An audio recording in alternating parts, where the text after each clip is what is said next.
I'm 83 years old, and I'm going to say something most people won't say out loud. Aging doesn't feel lonely because you did something wrong. It feels lonely because the world quietly relabels you. Not as a person, as a phase, as a nice old man, as a sweet old lady, as a problem to manage, a risk to avoid, a responsibility to schedule. And if you don't fight that, you disappear while you're still breathing. Let me start with a smell. Do you know what an empty house smells like at 5:30 in the morning? It smells like cold coffee that no one will drink. It smells like fabric that hasn't been hugged. It smells like yesterday, because nobody made a new memory. That smell doesn't hit you on the day you retire. It doesn't even hit you on the day you lose someone. It hits you on a random Tuesday when you realize nobody has needed you in a week. My name is Frank. I was a librarian. Quiet job. Loud consequences. I spent decades watching people borrow books about adventure and return them untouched. I watched them borrow books about love and never call the person they love. I watched them borrow books about life and treat their own like a waiting room. So when I talk about loneliness, I'm not guessing.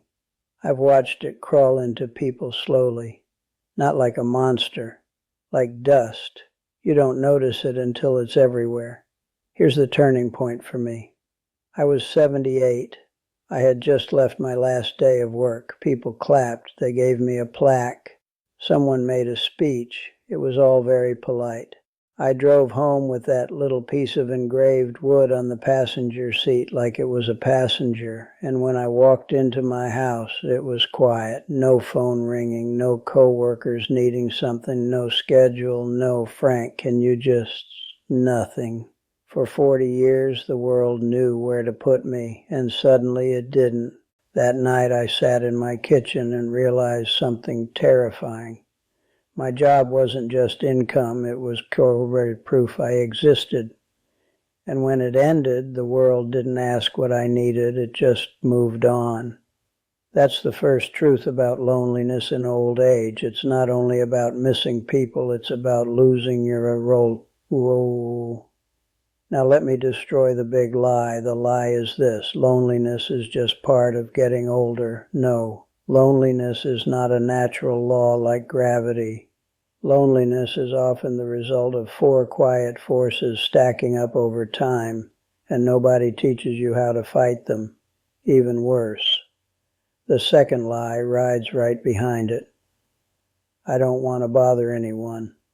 Look, that sentence has killed more souls than any illness I can name, because when you stop bothering people, you stop being part of the world.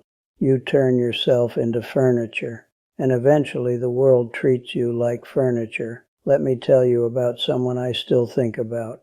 Her name was Marjorie. It was 2006. She was 81, sharp as a tack, wore red lipstick like armor. She used to come to the library every Thursday. Same time, same chair, same 2 mysteries and 1 history book. One day she didn't show up. Next Thursday, nothing. After a month, I called the number she'd written on her card. Her voice was smaller than I remembered. She said, "Oh, Frank, I'm fine. I don't want to be a bother." I told her, "You're not a bother, you're a human being." She laughed politely and said, "People are busy." That's what she believed, and she lived like it was true. Weeks later, I went to check on her. Her curtains were closed in the middle of the day. The house smelled like stale air and untouched food. The television was on, volume low, like it was trying not to disturb the loneliness. She said, "It's strange, the days are so long." And I realized the tragedy wasn't that she was alone. The tragedy was that she had started rehearsing her own disappearance. A year later, she fell. After that, the help arrived. Schedules, medications, strangers. She didn't die that day, but her life got smaller. And here's the cruel part. If she had reached out earlier, really reached, if she had inserted herself into the world like she belonged, she might have stayed strong enough to keep her freedom longer. So let me ask you the knife question. If you died tomorrow, would anyone have real memories of you from the last month? Not old stories, not back when. I mean the last month. A laugh, a meal, a walk, a conversation that mattered. If that question stings, good. That sting is your life trying to wake up. Now, why does aging feel so lonely? Because 4 things happen, and they happen quietly. 1, your circle shrinks. People move, people die, people get busy, and nobody replaces them automatically. 2, your role fades. You stop working, kids grow up. Your usefulness stops being obvious. 3, pride becomes a cage. You don't want to ask, you don't want to need, so you say nothing and get nothing. 4, the modern world is designed to isolate you. Everything is efficient. Deliveries, apps, screens. Convenient, yes, also lonely as hell. So here's my framework, a 4-part battle plan. Not to feel less lonely like it's a mood, to stay human. Defy the shrinking circle. You do not wait for friends at 83. You create contact on purpose. Action today. Pick 2 people. Call one. Text the other. And don't say, just checking in. Say something real. Hey, I miss you. I want to hear your voice. I'm taking a walk. Talk with me while I do it. Make it specific because vague invitations die in the air. Then create 1 standing appointment. Same day, same time every week. Loneliness hates structure. Structure beats loneliness. Replace your role. Don't mourn it. When you lose a role, your brain panics. It starts asking, what am I for? Answer it. Action today. Choose 1 useful thing that involves other humans. Volunteer. Help a neighbor with something simple. Teach someone something you know. Join a group where you must show up. If you are needed, you stay visible. If you stay visible, you stay in the world. And listen, being needed doesn't have to be big. A weekly reading group, a community class, a religious community, even being the person who brings tea and listens. Small usefulness is still usefulness. Kill the pride that whispers don't bother. Pride will tell you you're being dignified, but isolation isn't dignity. Isolation is a slow suicide of the spirit. Action today. Ask for something tiny, not money, not a miracle. Something small. Can you help me choose a phone plan? Can you show me how to do this 1 thing? Can you take a walk with me Saturday? People like being invited into a role. You're not a burden. You're giving them a chance to be part of your life. And if someone doesn't respond, fine. That's information, not humiliation.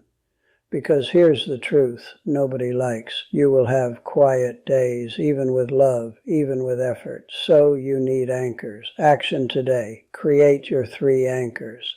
1 movement anchor. Walk after breakfast, stretch before bed, anything daily. 2, 1 mind anchor. Book, crossword, journaling, learning. Keep the lights on upstairs. 3, 1 human anchor, 1 real conversation out loud every day, not likes, not comments, not scrolling, a voice, a person. You do those 3 things and loneliness doesn't get to swallow you whole. Now let me be blunt. If you're spending your evenings watching other people live on a screen, you are practicing death, not because entertainment is evil, because it replaces contact with comfort. And comfort is the smoothest path into isolation. So here's the hard charge. Tonight, write down the name of the person you miss but refuse to call, the group you've been meaning to join, the reason you tell yourself you can't. Then do 1 move. 1, make the call, join the group, walk outside and talk to someone even if it's awkward. Because here's the final truth from an 83-year-old man. Loneliness is not proof that you're unlovable. Loneliness is proof that you've been waiting to be invited back into life. Stop waiting. Walk into the room. Be a nuisance. Be visible. Be the author again.